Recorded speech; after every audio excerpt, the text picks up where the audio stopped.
Good evening. Today I want to talk about the editor and the audience. My name is David. This is what I want to say today. Before we go into newspaper and not die, we need to know this person. This is Buffett. He is the handholder of Berkshire Hathaway. He said that the newspaper industry made a big mistake by giving its content on free website, but the strategy is reversible. One of those models adds a charge to assessing subscriber bills for access to online information. And he bet that people will pay for the information they can get about their local communities only from the local newspaper. And this guy, Andy Water, he is the general manager of Columbia Daily Tribune. Daily Tribune has print circulation less than 20,000, but it increased total readership by attracting more and more online customers. It allows anyone to read 10 free articles a month but charge after that. This is the same strategy Buffett is expected to employ, so we can see that the online site will play a big role in the future. A journalism renaissance, there are new ways for people to both consume and share news. Lots of organizations are focused these days finding solutions to the disconnect between journalists and their readers. And one of those problems is that editors and their audiences are too often disconnected. From the statistics show that 34.6% of 25 to 34-year-old Americans read newspapers daily, and 36.1% for those 18 to 24. As a result, newspaper readers are increasingly older. And researchers concluded that computer-based media could convert young people into news consumers if not newspaper readers. And we can see that the young people would more likely to consume information from a computer screen than from the printed page. Advertising proof change. The newspaper editors and broadcast news executive is changing editorial content to reach specific segments of the audiences. All this is driven by advertising, not news. So how the advertising work? There are two ways: audience fragmentation and target marketing. Audience fragmentation is fed by advertisers' desire to reach targeted segments. And the second one is target marketing. Target marketing goes after those who can afford to buy or those who need the product. Media in turmoil means that the arrival of new media forms has complicated the situation. In the year 1980s, most of the newspapers launched massive redesign projects to improve their appearance, and in prior year, such cooperation was frowned on for fear the news department would be influenced by market consideration to cover stories that advertisers wanted and ignore those they wanted to hide. And in nowadays, newspaper editors' eagerness to reconnect with youthful readers, and a youth editor say that we decided we would give our readers things they wanted to read, not the things we think they should read. And we also need to connecting with our audience. Media consumer wants to interact with editors. We can see that the media landscape has changed in nowadays. In the last century, audiences only can write the letter or call the local television for complaint or comment. But in nowadays, there's talk radio, blogs allow them join the dialogue. So how the editors connect with their audience? First, they print the email address of reporters, and also they have the internet site forums and chat rooms provide a good opportunity to engage in dialogue with readers or viewers. And they also create a user-friendly interface, such as tax records or voter registration database. The website records show page click data can let the editor know which page interests reader and which not. Evaluating the medium makes how the information will be consumed. There are three ways: radio and television, newspaper, and the internet. Radio and television delivery on its site immediacy, and the newspaper can carry large amounts of information and also provide the space necessary for analysis. The newspaper also have the advantages of profitability and selective consumption. You can choose what you want to read it and when you want to read it. And the internet allows editors to overcome all those limitations and adopt all those good traits. Now let's see to the future of journalism. Newspaper, television, and the internet are evolving into a new info medium that combines the best attributes of them all. More than 5,000 newspaper, magazines, and television stations now have sites on the internet, and companies are scrambling to figure out how to make a web profit. We can see that the BBC and CNN also have their online website to interact with their audience. So now we need to think about this question. What is more important, the message or the way it is delivered? Understanding your audiences. Research tells editors much about how their audiences consume news. So let's see together one by one. News consumer expect news whether it's national, state, regional, or local. And the most important is hard news and late-breaking development. And the consumer also want the information about health, science, technology, diet, nutrition, and similar subjects. And the readers don't need to tell them because they will figure out of themselves how to cope with these problems. And most of the consumer believe that the newspaper are still alive, regardless of television and computer screen have for disseminating information. And some of the consumer feel manipulated by editor and question whether they are fair and unbiased in covering and allocating space to various constituencies. And let's know details. The consumer also want the complete, balanced paper or newscast with solid reporting, and they want the editor can balance between bad news and other important news. They want the editor can provide the important details. They want to feel connected to the news. And the consumers today are a far more serious, concerned, interested, and demanding. They would like to know about editors and reporters. The editors should do a better job of covering the news subject of major interest. They also should include consumer in on the fight to preserve the First Amendment. So how the editor measuring audience reaction? There are two ways: readership studies and focus group. Readership studies measure the relative popularity of articles, photos, graphics, and other features. Focus group representative groups of readers are brought together to discuss. Focus group are one more way for them to keep in touch with their audiences. Let's see to this chart. Big media credibility is declining, whether ABC, CBS, NBC is the most popular TV station in United States, but they also face this problem. So why the big media credibility is declining? The first one is the public sees too many factual errors and spelling or grammar mistakes in newspaper. And the public suspect that the point of view and bias of journalists influence what stories are covered.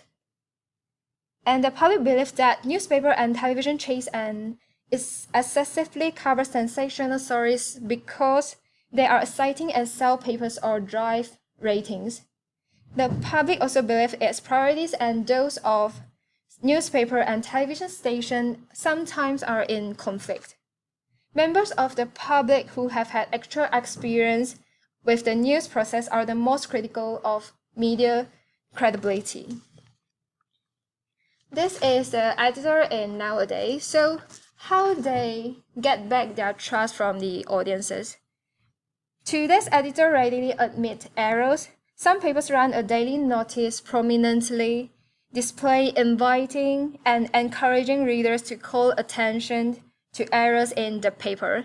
And also, listeners and viewers are encouraged to write with questions or complaints. Okay, let's see to the last one, changing needs of changing consumer. If the media industry are changing, so are the life of media consumers. So we can see that the first changing is media use is a leisure time activity in nowadays. And the second change is increasing number of television channels. The last one is more players like direct mail, special interest magazines. Okay, now is the Q&A section. Let's take your handphone and enter this link.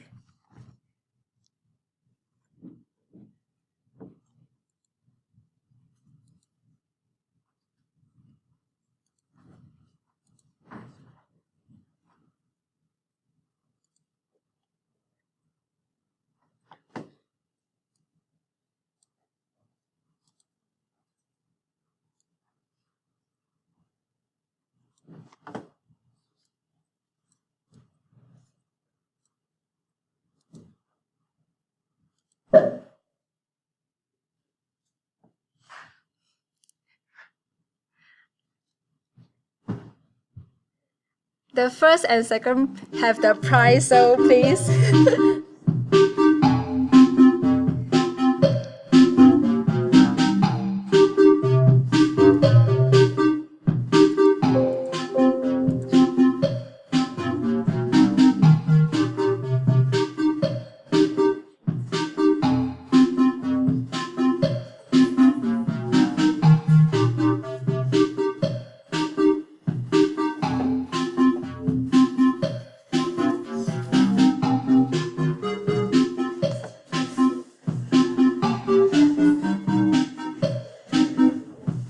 Is anyone haven't joined?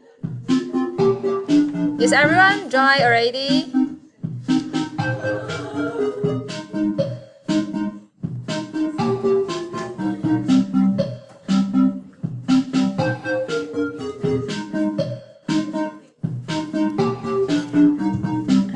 Okay, let's start the game.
Please, ha ha ha.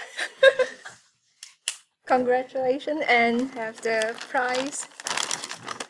Come here.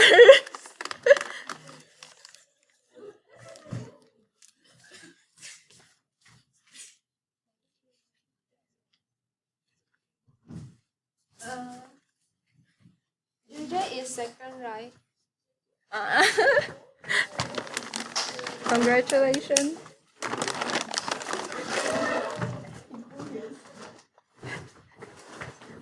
Okay.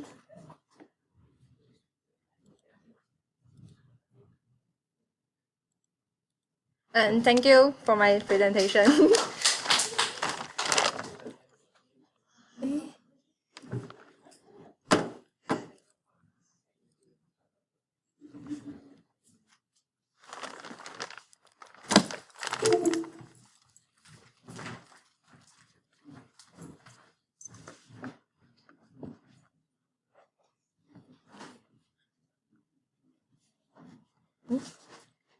Pause this while you get set up. You can pause. Okay, hello everyone. Thank you for having me here. I'm here today to share with you about the editing process. Why is editing process so important? To write a news, a reporter is enough. Why do we still need an editor? Editing is like killing a story and then bringing it back to life. A good editing will perfect your story, but a bad editing may send your story to the hell. So, let's go through what can you learn from my presentation today. Editor salary in Malaysia, content editor versus copy editor, how copy flows in newsroom, 3 hours of copy editing, and hilarious editing mistakes. I know few of my classmates here, they have the ambitions to become an editor in the future. So before you enter a job, the main concern will be the salary. So here, according to payscale.com, editor salary in Malaysia are 41,000 ringgit per year. If we divide by 12, then you can get about 3,500 in a month. And from jobstreet.com, for a fresh entry-level editor, you can get a maximum salary of 2,000 per month. But you can get higher salary if you continue to work in the field. And next, as Dr. Ken showed us before, we have so many editors in different departments in our newsroom organization chart. But today I will only focus in these 2 main editors, content or metro editor and copy editor. What are their similarities and differences? For content and metro editor, you can see here, this editor is in charge of macro editing, while copy editor is in charge of micro editing. For macro editing, the content editor will check whether the story is worth running, whether it's organized well, or whether it leaves unanswered questions. For micro editing, the copy editor will check the spelling, grammar, punctuation, and style. And their similarities are they will do the fact checking. They will check whether the facts, the figures, the names in the story are correct, and check the story whether it is legal, ethical, and tasteful. Here are the differences. Copy editor will do more jobs on display type. They'll handle photo, graphics, video, and audio. And take note here, the most important is copy editor is in charge of writing headlines. As a reporter, you should never write a headline by yourself. Writing headlines, captions, and blurbs are the job of copy editor, and at the end, they'll do proofreading. A reminder here, copy editor also backups content editor for macro editing. Next, let us go through how copy flows in the newsroom. First, the reporter will go out to gather the story and write the story. Then they will send to the content or metro editor. They will edit the story, and if necessary, they will return to the reporter for changes. Then they will send to the news editor, who is the copy desk chief. Although they are called news editor, but their job is not related with the news content. Their job is to decide on placement of story, prepare page dummy. Here is the example of page dummy. To decide the story length, the size of the headlines, and the setting. And the last stop is copy editor. Copy editor will polish writing of story, check for missing details, and write headline. Always remember that the copy editor will be the last stop of editing process. Copy editor is the last line of defense before your news story is sent to printing. And the authors of the book, The Art of Editing, they have come out 3 golden rules for copy editing. They call it 3 R's of copy editing: reader center, readable, right. For reader center, make sure your story answers the question, so what? If your audience read your story and said, so what? Then your story is not a nice story. And if your story is not a news story, please cover the how and why the issue happens. Second, readable. Make sure the story is clear and concise. Simplicity is always the key for journalism writing. And as a copy editor, you have to make sure your story is concise, Eliminate the irrelevant information in your news story. Third, is the story right? Make sure the story is accurate, objective, legal and ethical, and mechanically correct. The mechanically correct involving the grammar, punctuation, sentence structure, and so on. Now, let us go through some hilarious editing mistakes. Can anyone tell me what is the mistake here? Anyone found it? For this quite obvious mistake. No one? Then I will review the answer here. Valley News. NEWSS. Okay, and second, correction. In our feature, Why She Left Him, the woman identified in a photograph as former adult film star Ginger Lynn Allen is neither Miss Allen nor an adult film actress. Us regrets the error. So this woman is not a porn star, but in their previous news story, they put her picture here and the audience will think that she is a porn star. Next. Students cook and serve grandparents. Who will get grandparents? They will be cooked by their grandchildren. And recipe correction.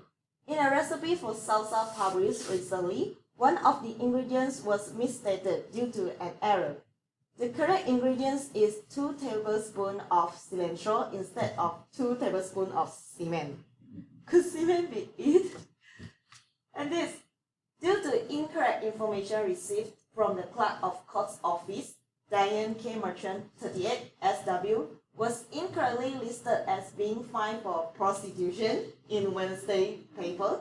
The charge should have been failure to stop at a railroad crossing. The public opinion apologizes for the error. So the person is charged for being failure to stop at railroad crossing, but the news story written said that the person is being fined for prostitution. What a huge mistake. And this, USA wins 1-1. I feel that even though you are not a football fan, you will know that by 1-1 tie, you can't win a game. And this, a story that appeared in Sunday's August Observer contained an incorrect spelling of a name, Pastor Dick Bigelow, was incorrectly identified as Dick Bigelow. The August Observer regrets the error.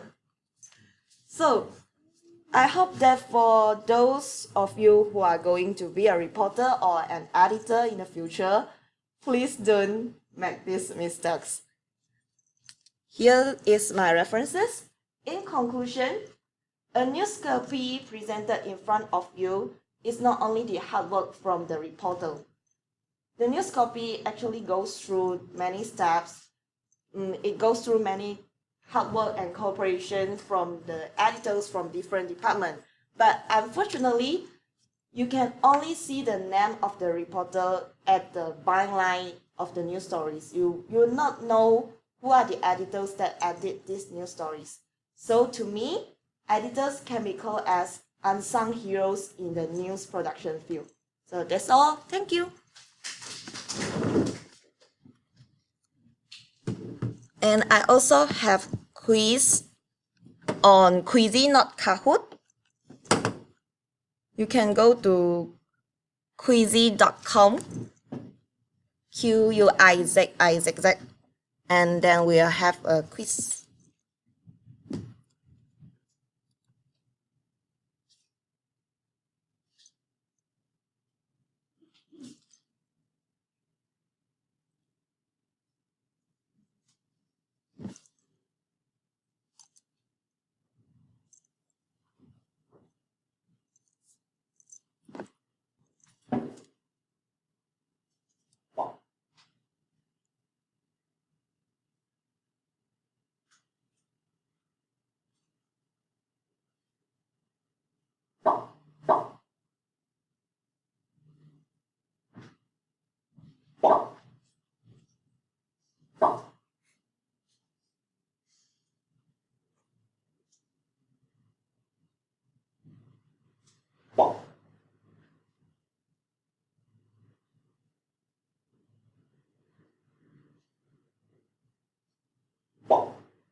Any more? You will have 6 questions. And you will have only one answer for every question. Any more?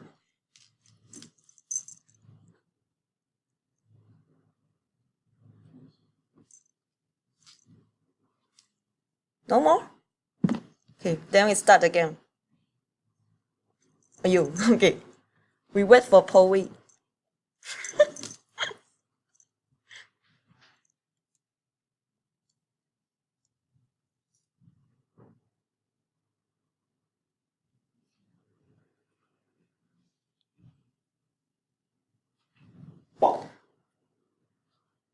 Okay, so we start the game now. Okay.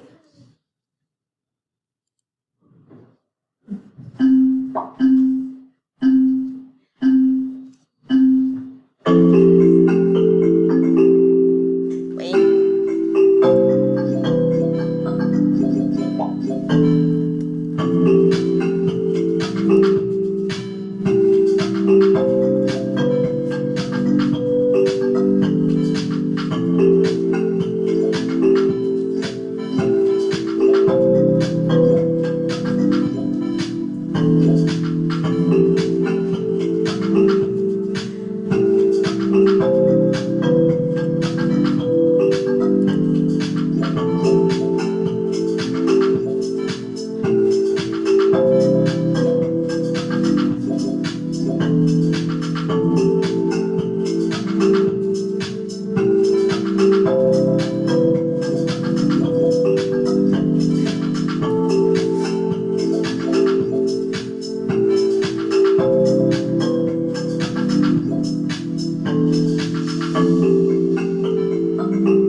Wow.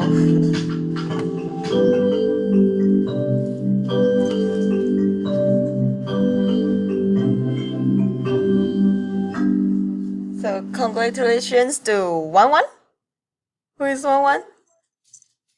I didn't bring your gift today. I will give you. I'll give you later. Okay. Okay. Let's review the question. First, which of the following is not included in copy editor's job scope? The correct answer is right lead. The copy editors, they will do micro editing and write headline, but they will also back up the content editor for macro editing. So the second, a news editor is primarily a content editor.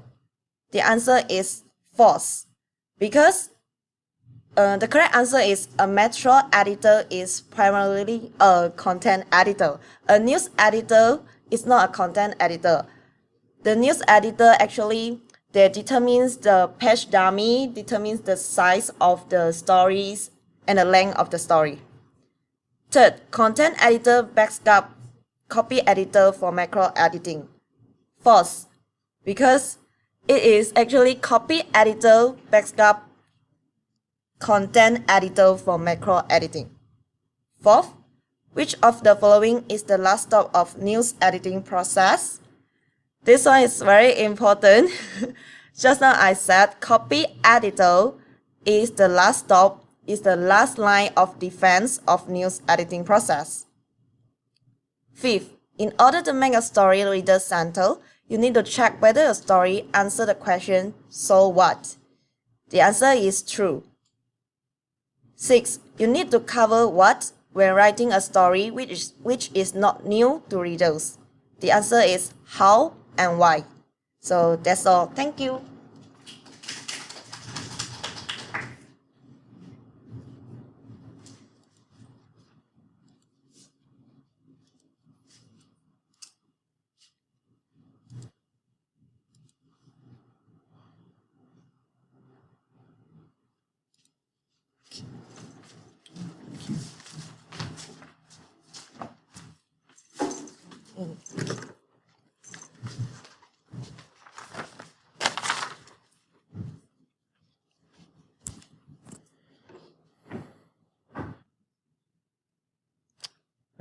second.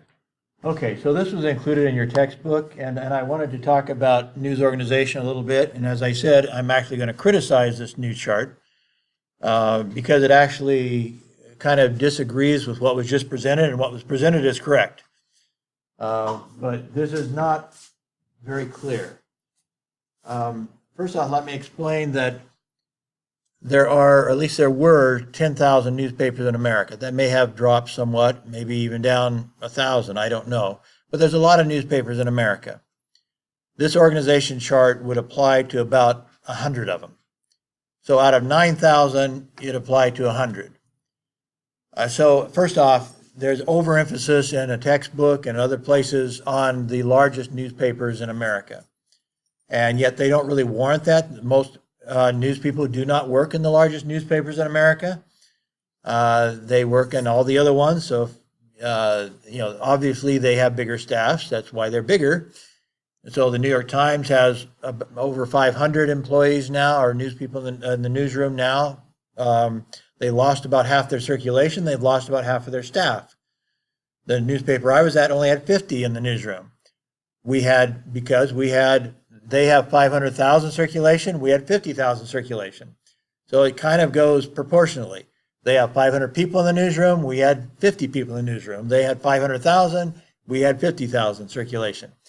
And ours is probably much more typical than theirs is as far as organization goes. You also have in America some daily newspapers, even daily newspapers that have 5,000 circulation. If they only have 5,000 circulation, they probably do not have many more than about 5 employees in their newsroom. Again, it'd be somewhat proportional. And the number of pages they'd have is fewer, so it's not just fewer, lower circulation, but fewer pages to deal with if they're that small. So there's not really a typical. Everything is going to be different. But I wanted to, on one hand, I want to explain some aspects of this chart, in part to show how complex it can be, but to also at the same time tell you that this actually is wrong, that it's missed the point in some cases. So, for example, in this, I'm going to walk away from the computer here. Maybe point over that way. This suggests that underneath the managing editor, there is an assistant managing editor, and under him, the copy desk chief is the news editor, other AKA, and that there is a direct line of authority between the news editor and all of these content editors, city editor, state editor, national editor, international editor, and other editors that are content editors. The news editor does not have direct authority over the content editors. That would be the assistant managing editor in this organization chart. And of course, his boss, the managing editor, and the executive editor all have authority over them, but the first upper echelon oversight of the content editors is the assistant managing editor. So why does this say that the news editor, the copy desk chief, has authority over these people? Well, there's 2 reasons why, and they're both deceptive in this chart, because they're not major, it's not major authority over the content editors. First off, they have a slight authority in that they are the ones, the news editor is the one who decides ultimately how many pages they will send to the city editor, aka Metro editor, how many pages they'll send to the state editor, how many pages they'll send to in other words, how much space they will have. Not just pages, but most newspaper pages have ads in them. So your average page of a newspaper has about half ads and half content. So if you give somebody 10 pages, they have really 5 pages for all their content. So the news editor does make that decision. So in that sense, he has some authority. He said, look, at all you're getting in 5 pages today. That's all the advertising we have. The number of pages you have in a newspaper shrinks if you have smaller newspaper, smaller advertising, less advertising, and it grows. You have more advertising. There's actually, the typical daily in America only makes money 3 days a week. It makes money on Wednesday because they typically have the grocery ads on Wednesday. So all the big grocery stores advertise on Wednesday. They typically make money on Friday because they're going into the weekend. People want to do stuff on the weekend, so they have a lot of entertainment ads and stuff like that for Friday going into the weekend. And they make money on Sunday as typically the biggest newspaper, and it has the most subscribers. Even the New York Times, all the newspapers allow you to subscribe just to the Sunday paper if you want to, or all the papers. So it's pretty much a choice, Sunday only or every day. And so Sunday editions typically have more people reading them, makes them more valuable, and people spend more time reading a Sunday paper, at least in America. So they have more time to do whatever they want to do, and part of that time they spend reading the paper. So advertising is worth more on a Sunday, and so more people put advertising in the paper on a Sunday. So 3 days a week they make money. That means 4 days a week they lose money. Typically that's the case. That's for that reason, by the way, some newspapers in America have dropped those 4 days. They said, if we're going to have to do something, we're going to drop, we know that we're getting hurt, we're losing money, so we're going to keep our 3 profitable days going in print, and other days will be online only.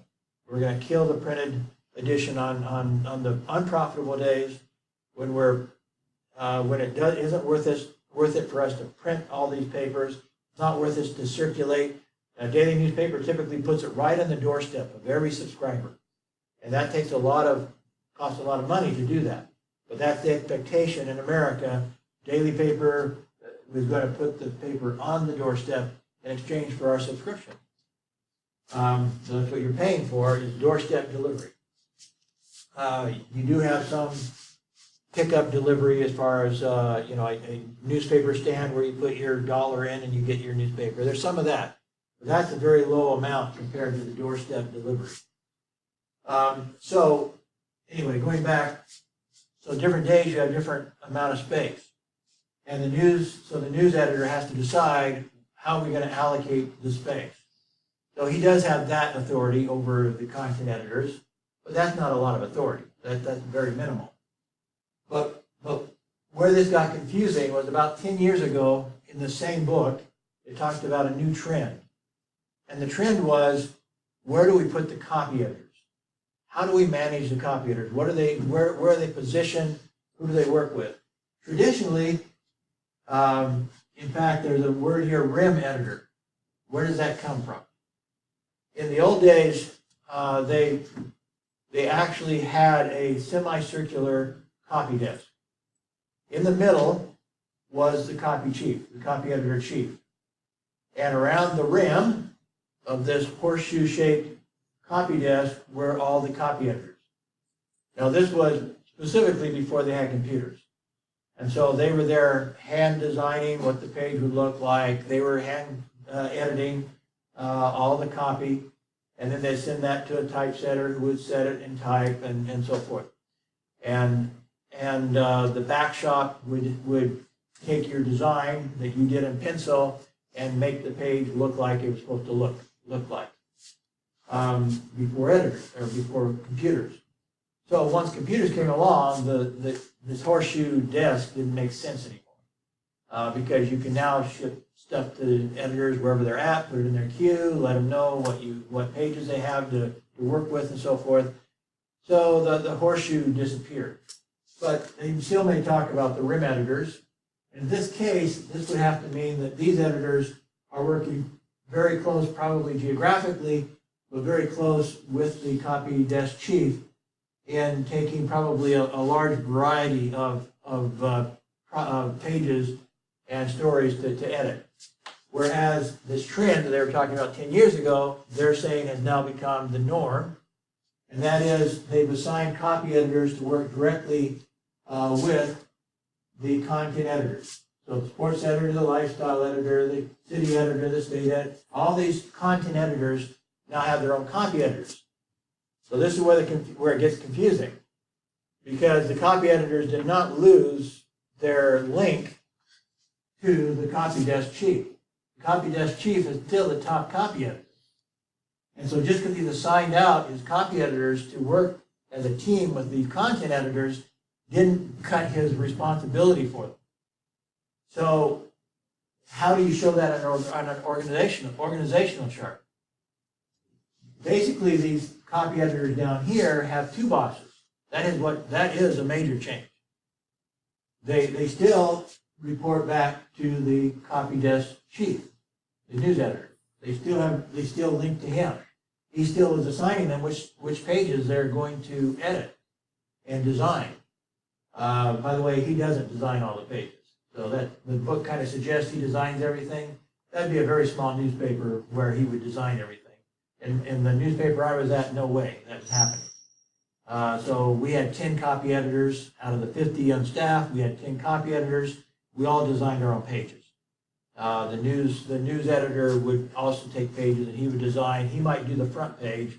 When he was on staff, he would do the front page. Other days when he was on vacation or holiday, whatever his weekend, then I or somebody else would do the front page. And so it would vary a little bit. Certain people were trusted to do front pages.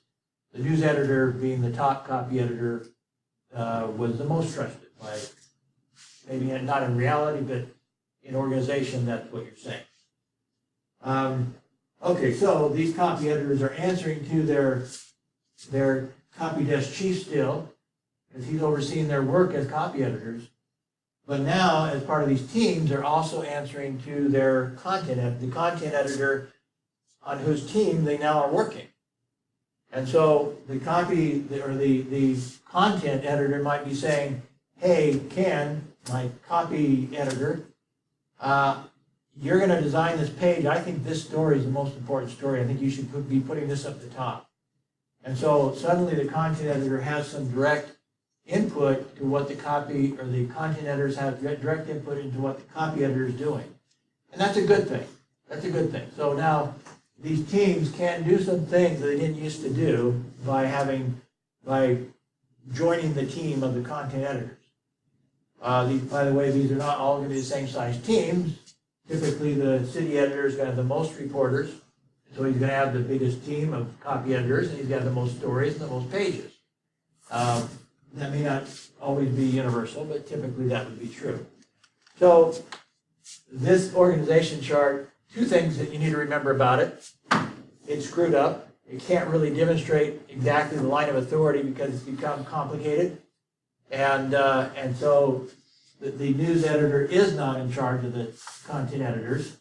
They report more to the assistant managing editor. But he is in charge of the copy editors that are working underneath the content editors, so that's where it gets complicated. How do you put that into an organizational chart? It's hard to do. So they screwed it up. It doesn't represent reality. As I said, some of the duties that it's talking about the news editor having, probably not. That does get dispersed to the copy editors more. They do more design nowadays than just the news editor doing all the design. There's no way he could. There's no way he could in our newspaper. And he certainly couldn't do it in the New York Times. So to say he's designing all the pages, no, not happening. So that gets delegated out too. So anyway, I just wanted to talk about that. But as far as how they work with each other, by and large, what was presented is correct. The reporters report to the content editors. The content editors go through the content. So you have the reporters down here working with the content editors, and then they're sending their stuff to the copy editors. But in this case, with the big newspapers, this only relates to the biggest newspapers in America. The copy editors are actually working directly with the content editors. Whereas in the old days, once the content editor, and in the smaller newspapers, like the one I was at, the medium-sized newspaper, once the content editor is done with it, he ships it back to the news editor, the copy desk chief, and he assigns it out to the copy editors. He takes very direct responsibility for the copy editors, and the Metro editor in our case had almost no communication with us as copy editors. So we did not have a strong team relationship with our content editor with the way that we were organized. And so, but with 50 people, you don't really need it too much. But when you get to 500 people, you've got to do, it probably makes sense to do what they did, but that didn't explain it very well. Want to talk to, we are out of time. Let me just add one more thing real quick before I let you go. About the audience, the newspapers and the audience. I disagree with the book totally. I think they had their head in the clouds. A researcher at Arizona State University, I think it is, concluded that they might as well kill their web pages because their web pages are costing more than they're worth. That they should be focusing on just their printed copy until they're dead. Now, I disagree with that professor too. I don't think you can take the stance that we're just going to go and print till we're dead. I don't think you can take that stance either. But what I do think is that most newspapers, I know that on average, the newspapers make only about 5% of their income in their online product. And if they don't, and they've lost 2/3 of their advertising from their printed product.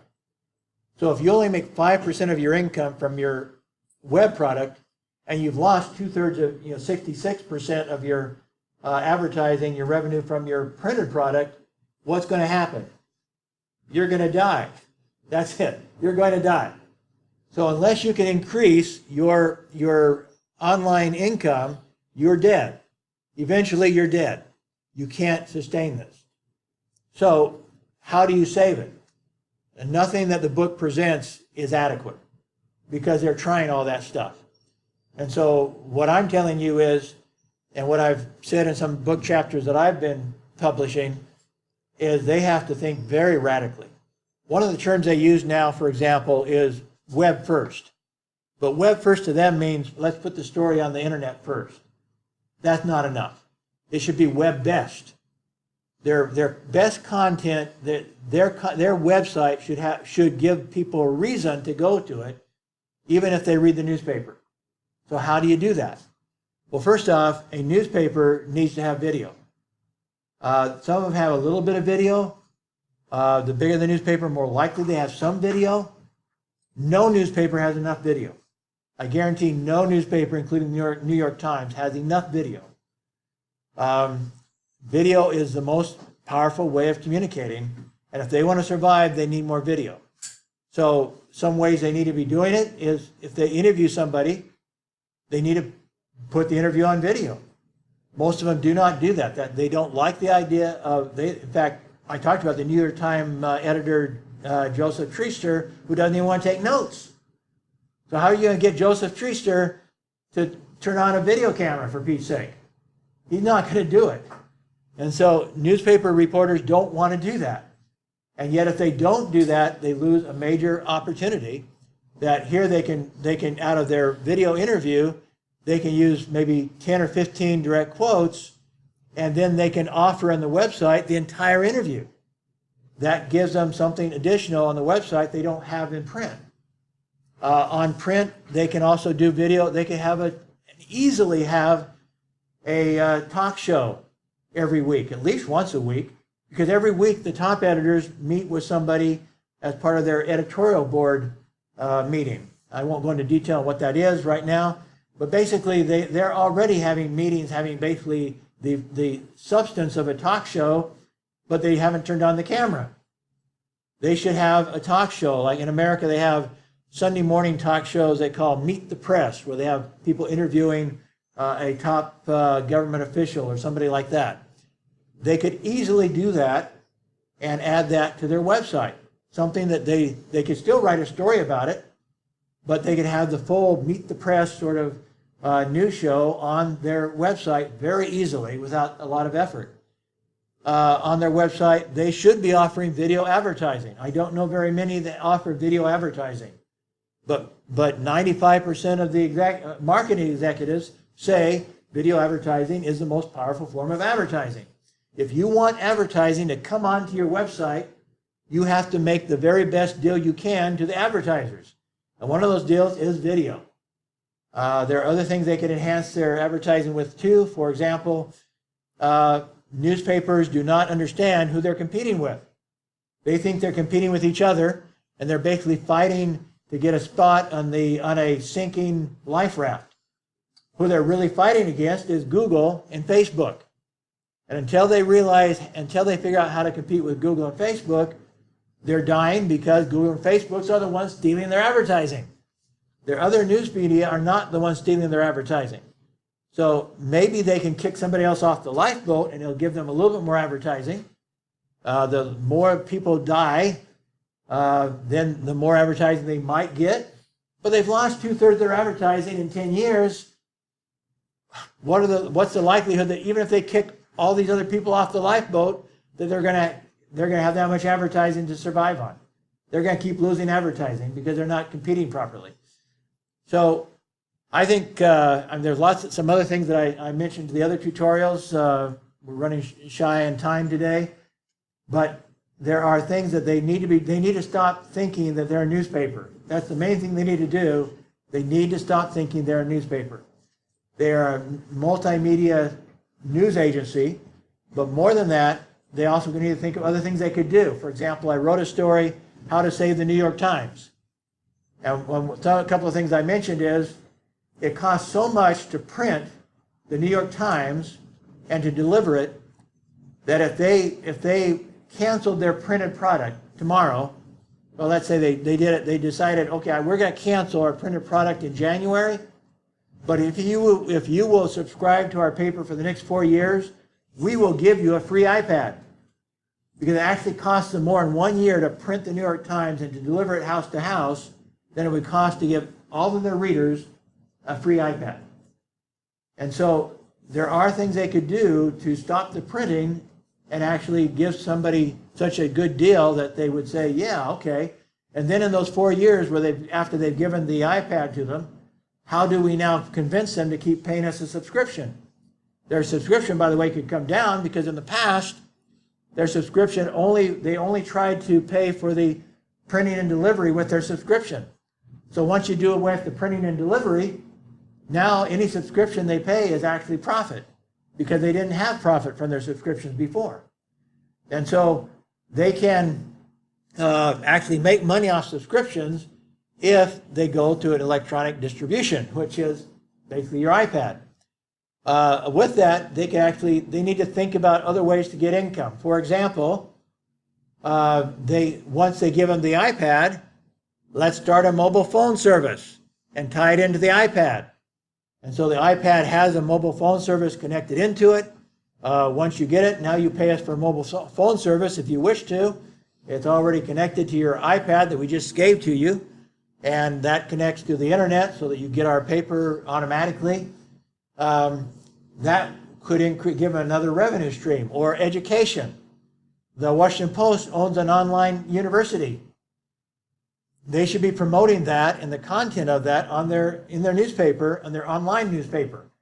So, for example, if they have all this talk about impeaching Donald Trump, well, offer a class, if you would, by one of your professors on your online university, talking about how does the impeachment process work.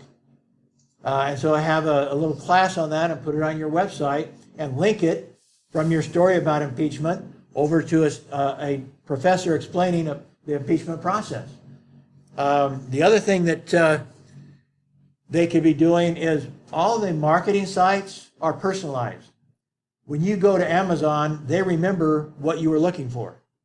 And so next time you go to Amazon, they will show you books similar to those that you were looking for before, and maybe ones you looked at and didn't buy, because they remember what you did. Newspapers can do the same thing if they chose to, so that if they know that you're mostly looking at sports, on your front page with them could be mostly sports stories. If you look at mostly political stories, when you go to their front page, your front page would be mostly political stories. There's no technical reason why they cannot personalize your front page for you. That doesn't mean they would remove all the other stories. You have infinite space on the internet, practically. And so you can have all the stories and even more than you can have in the printed product. I mentioned On Tuesday, Monday, Tuesday, Thursday, and Saturday, the newspaper is very small comparatively. But all the news that you want to put on your website, you can put on your website, even though you can't afford to print it. So you can put it on your website. And also even ebooks. I have a website where I have, I think, 100 or so ebooks on it, making up tens of thousands of pages. You can, a newspaper can start its own library. And there's no cost to it, basically. Almost no cost to starting an ebook library.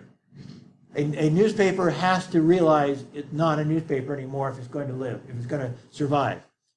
TV stations are facing a similar problem. They're about 10 years behind the newspapers, and they have similar problems. Their websites are also not making money. So anyway, that's a problem for them. I'll talk about another. I haven't come up with a solution for them. I think they're dead in 10 years anyway, probably. The networks will survive, and the local news stations will probably die. So, okay, I just want to make sure that I mentioned I talked about all that stuff with the other groups. I want to make sure to get that in. Thank you. Have a good evening.